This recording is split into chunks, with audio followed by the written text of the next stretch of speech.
नमस्कार दोस्तों। आज मैं आपके लिए लेकर आई हूँ अंतोन चेखोव की कहानी क्लर्क। यह एक छोटी और व्यंग्यात्मक कहानी है।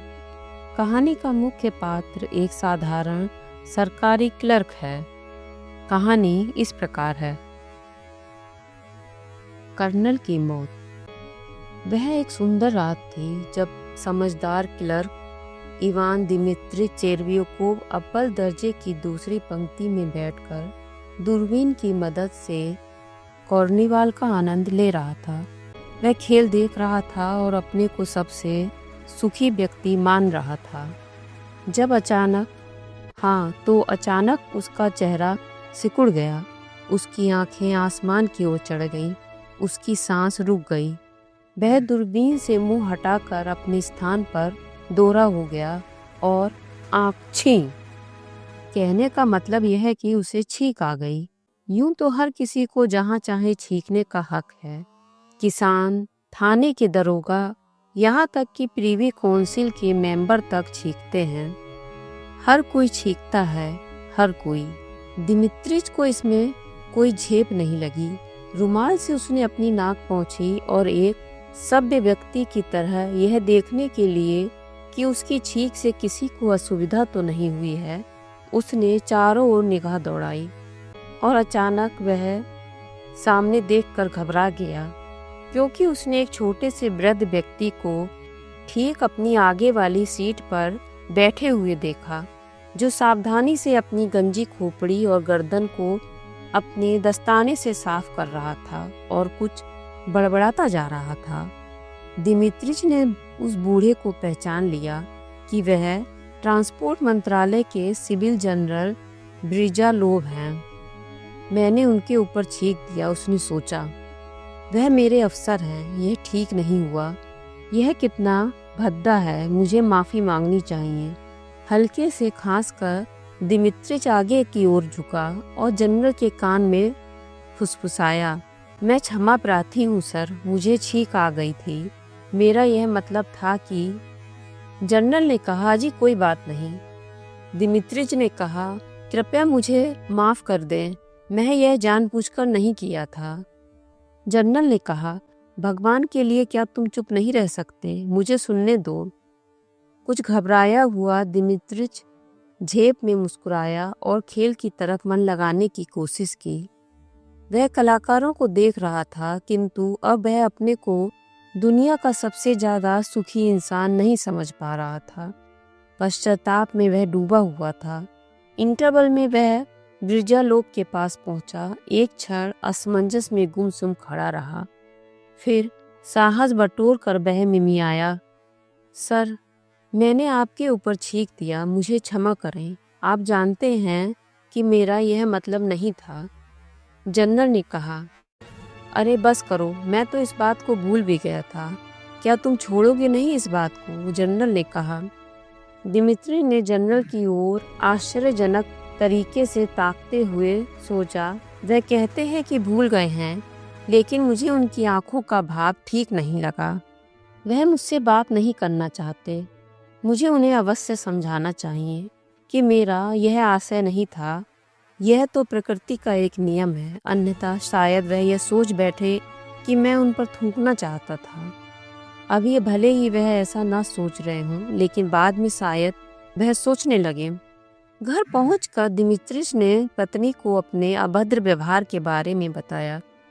उसे लगा कि उसकी बीवी ने इस घटना की बात बड़ी बेपरवाही से सुनी। यह ठीक है कि एक पल के लिए तो वह अवश्य सहमी, पर यह जानकर कि ब्रिजालोव हमारा अफसर नहीं है, वह निश्चिंत सी हो गई। उसने कहा, मेरा ख्याल है कि तुम्हें जाकर माफ़ी मांग लेनी चाहिए, अन्यथा वह सोचेंगे कि तुम्हें सभ्य आदमियों में बैठने की तमीज़ नहीं है। दिमित्रिच ने कहा, यही तो। मैंने माफ़ी मांगने की कोशिश की थी, पर उनका ढंग बड़ा अजीब था। कोई कायदे की बात ही नहीं थी। फिर वहाँ बात करने का मौका भी नहीं मिला था। अगले दिन दिमित्रिच ने अपना दफ्तर वाला नया कोट पहना, बाल कटवाए और ब्रिजालोव से माफ़ी मांगने चला गया। जनरल का मुलाकाती कमरा प्रार्थियों से भरा हुआ था और जनरल खुद उनकी अर्जियां सुन रहे थे। उनमें से कुछ से बात करने के बाद जनरल की निगाह उठी और दिमित्रिच के चेहरे पर जा अटकी। क्लर्क ने कहना शुरू किया, हुजूर, कल रात ऑर्केस्ट्रा में मैं छींक आ गई थी और मैं क्षमा चाहता हूँ। उफ, ये क्या बकवास है, जनरल ने कहा और दूसरे आदमी से पूछने लगा, मैं आपके लिए क्या कर सकता हूँ? डर से पीले पड़ते हुए दिमित्रिच ने सोचा, मेरी बात सुनेंगे नहीं शायद। इसका मतलब यह है कि वह मुझसे बहुत नाराज हैं। बात यही खत्म नहीं की जा सकती, मुझे ये बात उन्हें समझानी ही पड़ेगी। जब जनरल अंतिम प्रार्थी से बात करके अपने निजी कमरे की ओर जाने लगा, दिमित्रिच उनके पीछे भिनभिनाता हुआ जा पहुंचा। हुजूर, मुझे माफ कर दीजिए, हार्दिक पश्चाताप होने के कारण ही मैं आपको कष्ट देने का दुस्साहस कर पा रहा हूँ। ऐसा लगा मानो जनरल चीख पड़ेंगे। हाथ से उसे जाने का इशारा करते हुए कहा, तुम मेरा मजाक उड़ा रहे हो क्या? और उसके सामने दरवाजा बंद कर दिया।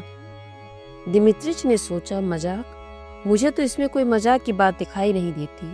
क्या वह समझते नहीं?